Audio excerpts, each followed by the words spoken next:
Let's start from rule number 1।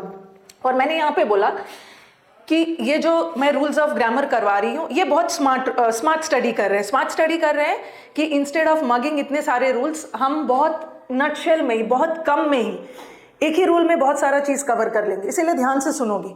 ठीक है, सबसे पहले रूल नंबर 1 आ जाओ। एवरीबडी है, ठीक है, रूल नंबर 1 पे चलते हैं। यू हैव द वर्ड, जो मैं क्वेश्चन पूछूंगी बस उसी का आंसर देना। हमारे पास एवरीबडी है, एवरीथिंग है, नोबडी है। पहले इस वर्ड के जड़ तक जाना है। ठीक है, इस वर्ड के एकदम रूट तक जाना है। रूट तक जाना मतलब इस वर्ड का पहले पार्ट ऑफ स्पीच समझना है। ठीक है, अगर आप किसी वर्ड का पार्ट ऑफ स्पीच समझ जाते हो ना तो कुछ हद तक आपको समझ में आ जाता है कि ऐसे वर्ड अगर एरर डिटेक्शन में आ गया तो इससे रिलेटेड कैसा कैसा एरर आ सकता है।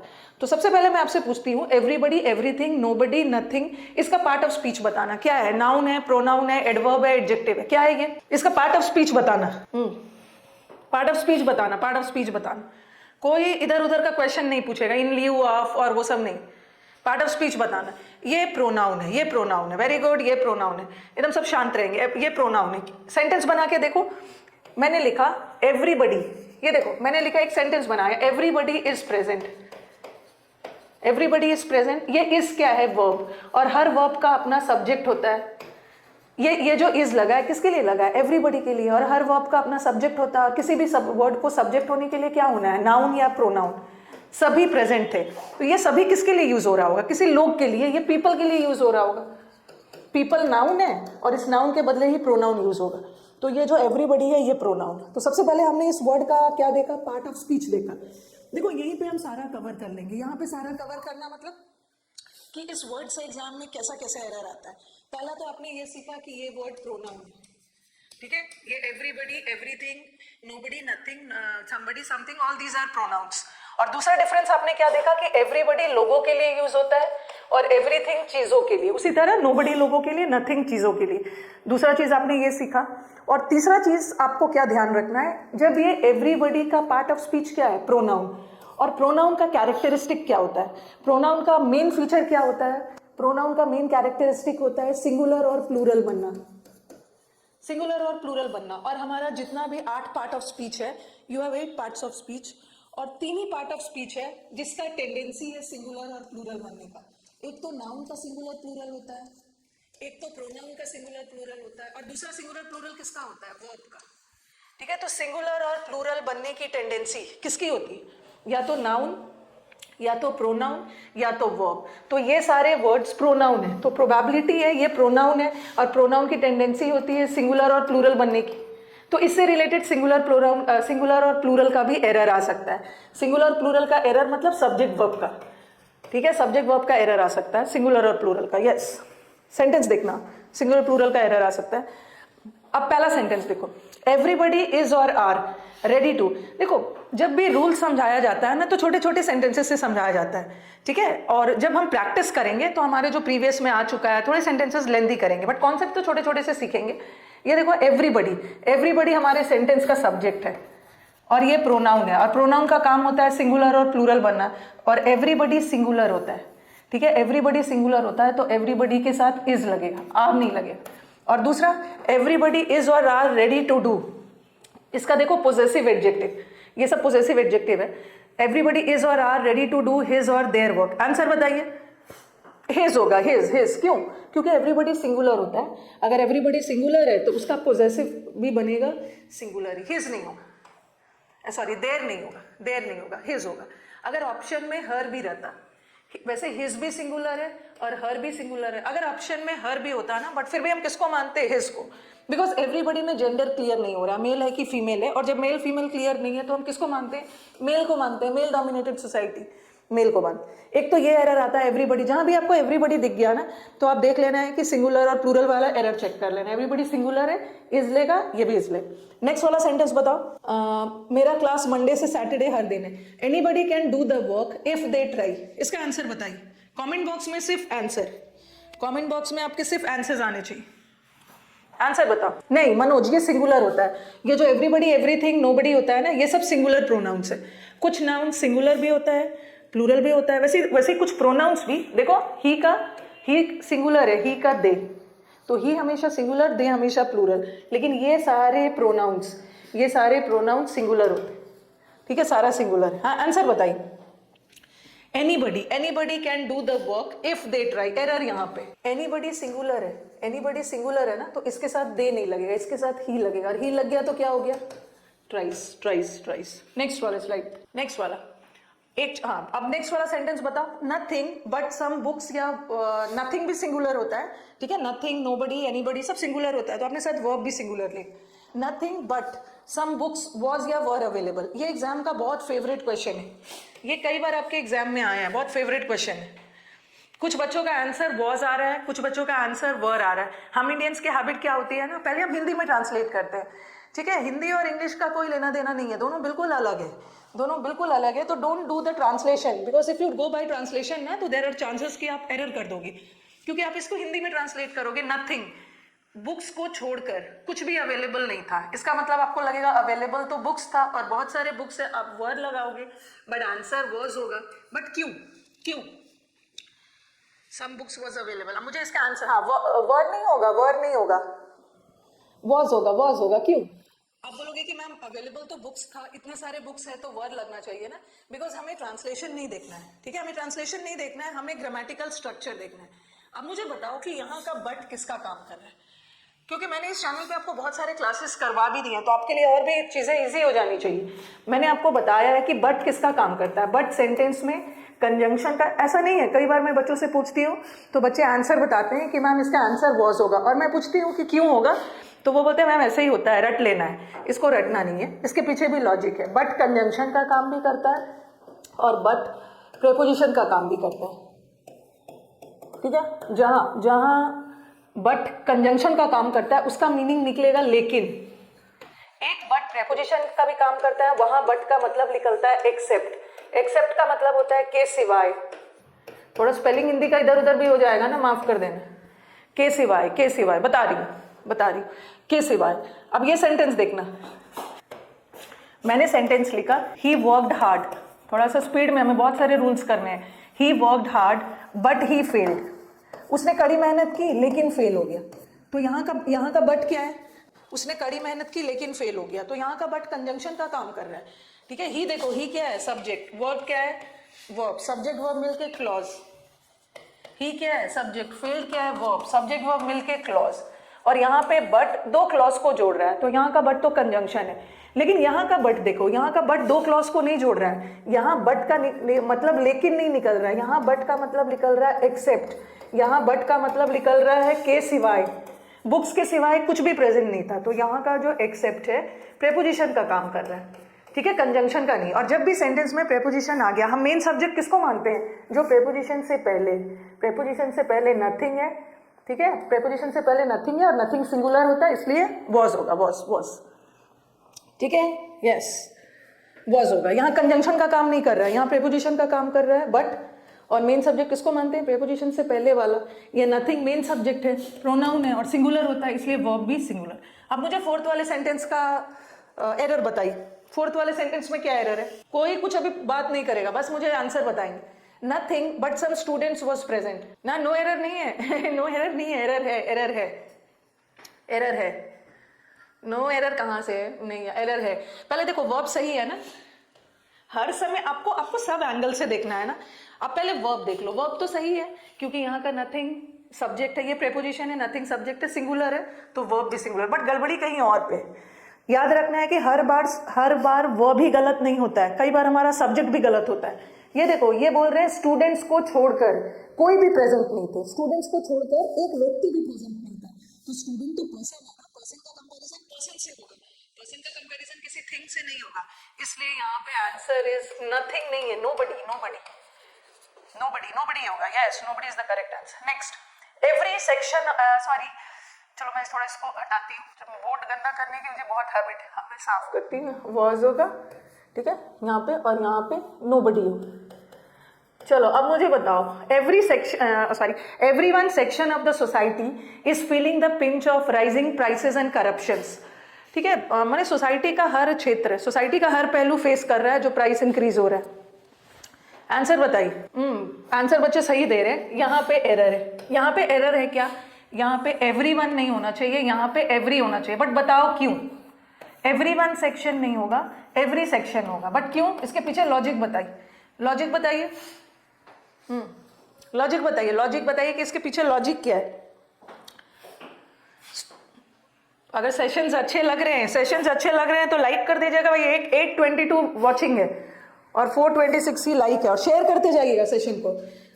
मैं देखूंगी जैसे बच्चों का रिस्पॉन्स है और भी क्लास को इंटरेस्टिंग बनाते जाना है। हाँ, बस याद रखना है ना कि ये सेक्शन क्या है। What is section? Section TION वाले वर्ड नाउन है, तो ये एग्जाम का आया हुआ सेंटेंस है, ये नाउन है। और एवरीवन क्या बताया मैंने अभी? बताया ना, एवरीवन प्रोनाउन है, और नाउन और प्रोनाउन एक साथ नहीं आ सकता है। ओके, नाउन और प्रोनाउन एक साथ आ ही नहीं सकता है, नाउन के बदले ही तो प्रोनाउन आता है। We use pronouns instead of nouns, तो दोनों में से कोई एक ही होगा ना, या तो प्रोनाउन होगा। तो इसमें हमें क्या करना है? हम सेक्शन को तो हटा नहीं सकते हैं, तो हम एवरीवन सेक्शन ना करके एवरी कर देंगे, क्योंकि सेक्शन नाउन है। कौन सा सेक्शन? एवरी। एवरी एडजेक्टिव, हम एडजेक्टिव डाल सकते हैं, एडजेक्टिव डाल सकते हैं। ठीक है, नेक्स्ट वाला। ये अभी मैंने जो अभी जो मैंने एवरीबडी, एनीथिंग, नथिंग, ये जो एरर करवाया, ये कौन सा एरर करवाया? एक तो बता दिया, सब्जेक्ट वर्ब वाला एरर आता है। दूसरा, नथिंग चीज़ों के लिए, नोबडी पर्सन्स के लिए। फिर मैंने आपको ये भी बताया एवरीवन प्रोनाउन होता है और सेक्शन भी प्रोनाउन है, नाउन है। नाउन प्रोनाउन एक साथ नहीं आ सकता। ठीक है, ईच भी लगा सकते हो, लेकिन ईच क्यों हटाओगे? जब एवरीवन दिया है ना, तो एवरी कर दो, एवरी कर दो। ओके आशीष, एवरी कर दो। वैसे ईच भी करोगे तो रॉन्ग नहीं है। और देखो, एवरी सेक्शन सिंगुलर है, सिंगुलर लगा। अब नेक्स्ट देखो, इससे रिलेटेड और कैसे एरर आ सकता है। ये जो नोबडी, समबडी है, यहाँ इससे रिलेटेड सब्जेक्ट वर्ब का भी एरर आता है। इसी चीज़ों को हम हर जगह अलग अलग पढ़ते हैं ना, उस वजह से आपको बहुत सारे रूल्स हो जाते हैं और आप डरने लगते हो कि मैम इतने सारे रूल्स कैसे याद रखेंगे। बस आप याद रखना, उसीलिए मैंने बोला कि हमें स्मार्ट स्टडी करना है, हमें चीज़ों को कंडेंस कर लेना है, एक ही जगह सब पढ़ लेना है। नोबडी समबडी का तो एक पहलू कर लिया। अब समबडी नोबडी से हमारे एग्जाम में क्वेश्चन टैग का भी एरर आता है, और हर स्टूडेंट ने क्वेश्चन टैग तो पढ़ा होगा। बस क्वेश्चन टैग का एक बेसिक रूल है कि अगर सेंटेंस पॉजिटिव है तो टैग नेगेटिव बनेगा, सेंटेंस नेगेटिव है तो टैग पॉजिटिव बनेगा। अब मुझे आप इसका टैग बनाकर बताओ, टैग बनाओ, टैग बनाइए इसका। somebody was present, हाँ इसका टैग बनाइए। अच्छा, रजत बोल रहे हैं wasn't he, wasn't he, wasn't he, wasn't he, मतलब मैक्सिमम बच्चों का आंसर गलत आ रहा है। मैक्सिमम बच्चों का आंसर आ रहा है wasn't he, wasn't he, क्योंकि बच्चों ने देखा कि somebody तो सिंगुलर होता है, somebody सिंगुलर है, वर्ब भी सिंगुलर है, और टैग बनाते समय हम किसका यूज करते हैं? वर्ब और प्रोनाउन का। तो was का आपने wasn't कर दिया, और somebody सिंगुलर है उसके लिए ही लगा दिया, क्योंकि टैग बनाने के लिए हम सब्जेक्टिव केस का यूज कर रहे हैं। मैक्सिमम का आंसर गलत आ रहा है। डिडेंट भी लगा दिया, डिडेंट तो नहीं होगा। ये देखो यहाँ पे नोट करने वाला चीज, यहाँ पे आप नोट करिएगा टैग। वैसे टैग बहुत इजी चैप्टर है, okay, tag is a very easy chapter, but आप लोग गलती क्या कर देते हो? टैग को फॉर ग्रांटेड ले लेते हो। ओके, ग्रांटेड लेके चलते हो। ध्यान रखना है, somebody, अभी मैंने बोला कि somebody, nobody, ये सब सिंगुलर होता है। somebody लोगों के लिए, समथिंग चीजों के लिए। ध्यान देना है, टैग में थोड़ा सा ऑपोजिट हो जाता है। somebody, nobody, ये सब, ये पर्सन के लिए, somebody, nobody पर्सन के लिए, और ये थिंग के लिए। और मैंने टैग वाला एग्जाम्पल इसलिए यहाँ पे रखा ना, टैग में थोड़ा ऑपोजिट हो जाता है। आप बोलोगे कि मैम ये सब तो सिंगुलर है, सब सिंगुलर है ना, तो टैग भी तो सिंगुलर बनना चाहिए। लेकिन याद रखना है कि somebody, nobody, इसका जो टैग है ना, टैग बनाते समय अगर लोगों के सेंस में है तो इसका टैग प्लूरल बनेगा, बट अगर चीजों के सेंस में है तो कोई दिक्कत नहीं है, चीजों में कोई बदलाव नहीं है, चीजों में सिंगुलर बनेगा। चलो आप टैग बनाइए। आप ये देखो, somebody लोगों के सेंस में है ना, somebody पर्सन के सेंस में, और पर्सन जब भी पर्सन, ऐसे तो ये सिंगुलर होता है, तो आपके दिमाग में आएगा जब सिंगुलर है तो टैग भी सिंगुलर बनना चाहिए, बट somebody लोगों के सेंस में है तो इसका टैग प्लूरल बनेगा, प्लूरल। बट अगर चीजों के सेंस में है तो इसका टैग सिंगुलर बनेगा, इट लगाओ। और अब देखो, दे है तो वॉज तो लगेगा नहीं, वर लगेगा। सेंटेंस पॉजिटिव है तो टैग नेगेटिव, और इट है तो चीजों के सेंस में कोई बदलाव नहीं हो रहा। जो भी थोड़ा सा आपको याद रखना है पर्सन के सेंस में, तो इसका तो सही बनेगा, wasn't it। तो बहुतों का आंसर रॉन्ग आ रहा था, wasn't it, wasn't। चलो नेक्स्ट वाला बताइए, नेक्स्ट वाला का answer, nobody was present, nobody was present। मैंने पहले आंसर दिया था, वेरी गुड। इस बार तो आंसर दीजिए, वर दे, weren't दे, कुछ तो धोखा खा रहे हैं, weren't लगा रहे, ठीक है, weren't लगा रहे। कुछ बच्चे यहाँ पे weren't लगा रहे, चलो उन्होंने ये तो सही लगा दिया कि मैम नोबडी होता तो सिंगुलर है बट नो, इसका टैग प्लूरल बनेगा क्योंकि नोबडी पर्सन के सेंस में, और पर्सन के सेंस में दे लगेगा और वरेंट लगा रहे। बट ये भी तो ध्यान रखना है ना, नोबडी नेगेटिव है, जब ये नेगेटिव है तो इसका टैग पॉजिटिव बनेगा ना, वर दे, वर दे, वर दे, वर दे, यस वर दे। तो बहुत ग्रांटेड लेके नहीं चलना है, बहुत ग्रांटेड लेके नहीं चलना है। पहले तो मुझे बताओ कि अभी मैंने जो फर्स्ट रूल बताया, इज इट क्लियर? एक बार रिस्पॉन्ड करेंगे। जो फर्स्ट रूल बताया है, somebody, nobody, nothing से एग्जाम में क्या क्या एरर आ सकता है, इज इट क्लियर? एक बार रिस्पॉन्ड करिए। यस क्लियर है, तो चलो आगे बढ़ते हैं। अब नेक्स्ट रूल, नेक्स्ट रूल पे नोबडी, मैं साइड हट जा रही हूँ, ओके चलो now let us move to the next rule. सबसे इंपॉर्टेंट रूल हमारे कॉम्पिटिटिव एग्जाम्स का, ठीक है, हमारे एग्जाम का सबसे कॉम्पिटिटिव एग्जाम का सबसे इंपॉर्टेंट, सबसे एवरग्रीन एंड सबसे important rule, each, every, either, neither, any, none. ये सब एग्जाम्स में बहुत आता है, ठीक है, एग्जाम्स में बहुत ये देखो इन्होंने वर्ड पावर भी कर दिया, Shreyansh is giving word power as well. अब इसके हम रूट पे चलते हैं। रूट पे मतलब पार्ट ऑफ स्पीच पे चलें। अब बताओ कि ईच एंड एवरी में क्या क्या डिफरेंस, ईच और एवरी, इससे रिलेटेड एग्जाम में कैसा कैसा एरर आया है वो भी हम करेंगे। पहले मुझे बताइए ईच और एवरी में क्या डिफरेंस है। ईच और एवरी में सब बताएंगे, सब इसके जड़ तक जाते हैं। जो ईच होता है, ईच जो होता है वो प्रोनाउन का भी काम करता है और ईच जो है वो एडजेक्टिव का भी काम करता है, ठीक है। ईच प्रोनाउन का भी काम करता है, ईच एडजेक्टिव का भी काम करता है। लेकिन जो एवरी है, ये एवरी सेंटेंस में कभी भी प्रोनाउन का काम नहीं करेगा। एवरी जब भी काम करेगा एक एडजेक्टिव का ही, क्योंकि एवरी के बाद हमेशा एक नाउन का आना जरूरी है। नाउन का आना जरूरी है, इसका मतलब है एवरी हमेशा अपने साथ एक नाउन लेगा, इसका मतलब एक एडजेक्टिव। पहले तो ये डिफरेंस हो गया, मैं आपको सब बताऊंगा, ठीक है। ईच प्रोनाउन का भी काम कर सकता है, ईच एडजेक्टिव का भी काम कर सकता है। देखो एग्जांपल दिया मैंने, ईच स्टूडेंट वाज प्रेजेंट, और फिर लिखा मैंने each of the students was present. चलो मुझे बताओ पहला वाला सेंटेंस में ईच किसका काम कर रहा है? पहला वाला सेंटेंस में ईच किसका काम कर रहा है? Each student was present. पहला वाला देखो, स्टूडेंट क्या है? नाउन। स्टूडेंट नाउन है ना, और नाउन के साथ तो प्रोनाउन आएगा ही नहीं, नाउन और प्रोनाउन एक साथ आएगा ही नहीं, नाउन के बदले ही तो प्रोनाउन आता है, तो इसको तो हम प्रोनाउन मान ही नहीं सकते। यहाँ का ईच एडजेक्टिव है, ठीक है। किसकी विशेषता बता रहा है? स्टूडेंट की। ये ईच एडजेक्टिव है जिसको मैं पढ़ाऊंगी आपको, ठीक है। इसको हम बोलते हैं डिस्ट्रीब्यूटिव एडजेक्टिव। तो यहाँ का ईच एडजेक्टिव, और दूसरा वाला ईच क्या है? दूसरा वाला ईच प्रोनाउन है। क्यों? ये ऑफ क्या है? Of preposition, of is a preposition, और प्रेपोजिशन के पहले क्या आता है? सब्जेक्ट। और किसी भी वर्ड को सब्जेक्ट होने के लिए, किसी भी वर्ड को कर्ता होने के लिए उसको या तो नाउन होना होगा या तो प्रोनाउन। तो ईच प्रोनाउन तो नहीं है ना, ठीक है। बहुत सारे स्टूडेंट्स में से एक की बात हो रही है, तो ये ईच किसके लिए यूज हुआ है? स्टूडेंट के लिए। और ये सब्जेक्ट है, सब्जेक्ट होने के लिए नाउन प्रोनाउन, नाउन तो नहीं है, ये प्रोनाउन है। तो यहाँ का ईच प्रोनाउन, पहला स्टेप में मुझे बस बताना था कि ईच प्रोनाउन का भी काम कर सकता है, ईच एडजेक्टिव का भी काम कर सकता है, ठीक है, दोनों का काम कर सकता है। लेकिन एवरी, अगर मैं ऐसा लिख दूं ना, एवरी वॉज प्रेजेंट, तो ये सेंटेंस रॉन्ग होगा, क्योंकि ये वॉज क्या है? वर्ब, और वर्ब का एग्रीमेंट किससे होता है? सब्जेक्ट से। और किसी भी वर्ड को सब्जेक्ट होने के लिए नाउन प्रोनाउन होना होगा, बट एवरी ना तो नाउन है ना तो प्रोनाउन है, तो यहाँ एवरी सब्जेक्ट का काम कर ही नहीं सकता। एवरी के बाद हमेशा एक नाउन चाहिए। Every student was present, every girl was present, तो एवरी के बाद एक नाउन आएगा, एवरी के बाद हमेशा नाउन आएगा। बस फर्स्ट स्टेप में मुझे बताना था कि ईच प्रोनाउन का भी काम कर सकता है और ईच एडजेक्टिव का भी काम कर सकता है, और एवरी एडजेक्टिव का प्रोनाउन का काम कभी नहीं करेगा, जब भी करेगा एडजेक्टिव का करेगा, और एवरी के बाद हमेशा एक नाउन चाहिए, ठीक है, ओके। हाँ, इतना दूर क्लियर है? एक बार बताइए, इतना दूर क्लियर है? अब मैं इसका दूसरा डिफरेंस बता रही हूँ। हाँ, दूसरा डिफरेंस, ईच और एवरी का दूसरा डिफरेंस, ये तो हो गया सबसे इंपॉर्टेंट, और दूसरा डिफरेंस है ईच और एवरी। एक तो मैंने प्रोनाउन और एडजेक्टिव वाला बता दिया, और दूसरा ईच कितने के लिए यूज होता है? ईच फॉर 2 के लिए भी यूज होता है और मोर देन 2 के लिए भी यूज होता है। ये मत समझना कि ईच 2 के लिए और एवरी 2 से ज्यादा के लिए। ईच 2 के लिए भी यूज कर सकते हैं, मोर देन 2 के लिए भी यूज कर सकते हैं, बट एवरी हमेशा मोर देन 2, एवरी हमेशा 2 से ज्यादा, यस, बट ईच 2 के लिए भी और 2 से ज्यादा के लिए भी।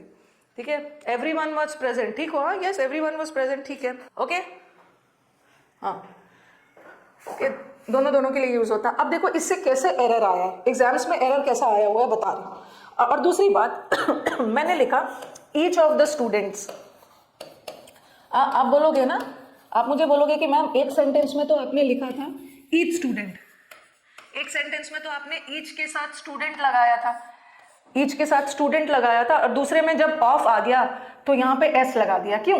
क्योंकि जब भी ऑफ आ जाता है ना तो हम सिलेक्शन करते हैं, ठीक है, चुनते हैं, और सिलेक्शन हमेशा दो या दो से ज्यादा के लिए होता है। तो जब दो या दो से ज्यादा के लिए होगा तो प्लूरल लगाओगे ना, ईच ऑफ द स्टूडेंट्स, मतलब बहुत सारे स्टूडेंट्स हैं, और बहुत सारे स्टूडेंट्स में मैं प्रत्येक की बात कर रही हूँ, ठीक है, एक एक करके एक एक की बात कर रही हूँ। तो हम जनरली ईच किसके लिए यूज करते हैं? इंडिविजुअल के लिए, इंडिविजुअल के लिए। कोई ग्रुप है, जैसे ये हमारा क्लास चल रहा है, क्लास तो एक ही है ना, जैसे आप सारे स्टूडेंट्स ने सारे ने मिलके एक ग्रुप बनाया, ठीक है, ये ग्रुप बनाया और इसी ग्रुप का नाम क्लास है, और इस क्लास में बहुत सारे स्टूडेंट्स हैं, तो मैं एक एक स्टूडेंट की बात करूंगी ना, तो मैं क्या बोलूंगी? ईच। तो ईच यूज होता है for the group, sorry for the individual. अरे एवरी यूज होता है, एवरी यूज होता है हम कलेक्शन या ग्रुप के लिए यूज करते हैं। कलेक्शन बहुत सारे समूह मिलके जब एक बनाता है, ग्रुप बनाता है, उसके लिए हम एवरी यूज करते हैं। और ईच और एवरी दोनों सिंगुलर होता है। आप मुझे बोलोगे कि मैम सिंगुलर आपने क्यों लगाया? क्योंकि ईच में है तो आप लोग बहुत सारे स्टूडेंट्स में, मैं बात कर रही हूँ एक एक की ना, तो ईच भी सिंगुलर होगा। लेकिन आप हो तो बहुत सारे, लेकिन सबों ने मिलके ग्रुप तो एक ही बनाया है ना, एवरी। तो ईच और एवरी हमेशा सिंगुलर होता है। ईच दो के लिए, दो से ज्यादा के लिए भी, और एवरी तो हमेशा दो से ज्यादा के लिए, ठीक है, और दोनों सिंगुलर है, ठीक है, दोनों सिंगुलर है। फिर आपके दिमाग में एक क्वेश्चन आएगा, ये देखो मैंने लिखा ईच स्टूडेंट इज प्रेजेंट, और दूसरा लिखा ईच ऑफ द स्टूडेंट्स, क्योंकि अभी मैंने बताया कि जब भी ऑफ लग गया, जब भी ऑफ आ गया तो हम सिलेक्शन करते हैं, हम सिलेक्शन दो या दो से ज्यादा के बीच में करते हैं, इसीलिए मैंने प्लूरल लगाया। अब कुछ बच्चे इसमें आर प्रेजेंट लगाएं, उनके दिमाग में आएगा कि यहाँ तो बहुत सारे स्टूडेंट्स है, आर लगाएंगे, बट यहाँ भी आंसर इज होगा। वाई? यहाँ हमने इस किसको देखकर लगाया, यहाँ इस किसको देखकर लगाया, बताना, यहाँ पे इस किसको देखकर लगाया? ये जो वर्ब है, वर्ब हम किसको देखकर लगाते हैं? अपने सब्जेक्ट को, क्योंकि सब्जेक्ट ने एग्रीमेंट किया है वर्ब से, सब्जेक्ट ने एग्रीमेंट किया है वर्ब से, क्या कि अगर सब्जेक्ट सिंगुलर वर्ब भी सिंगुलर, सब्जेक्ट प्लूरल वर्ब भी प्लूरल। तो यहाँ का ईच एडजेक्टिव का काम कर रहा था, तो यहाँ जो हमने वर्ब लगाया है ईच को देख के नहीं लगाया, ईच एडजेक्टिव है, और एडजेक्टिव कभी भी सब्जेक्ट नहीं बनेगा, सब्जेक्ट बनने के लिए तो नाउन या प्रोनाउन होना। यहाँ हमने स्टूडेंट को देख के लगाया, स्टूडेंट, ईच के बाद हमेशा सिंगुलर आएगा, तो हमने इज लगाया। अब आपके दिमाग में आएगा यहाँ तो इतने सारे स्टूडेंट्स है, आर लगना चाहिए, बट बिकॉज हम यहाँ स्टूडेंट्स को देखेंगे ही नहीं, ये हमारा बीच में प्रेपोजिशन आ गया। मेन सब्जेक्ट किसको मानते हैं? जो प्रेपोजिशन से पहले, ठीक है, प्रेपोजिशन से पहले हमारा मेन सब्जेक्ट होता है, और मेन सब्जेक्ट होने के लिए नाउन या प्रोनाउन, तो यहाँ पे ये प्रोनाउन है, ईच प्रोनाउन है, हम अपने प्रोनाउन को देख के इज लगा रहे हैं, ठीक है, इज लगा रहे हैं, इज, यस।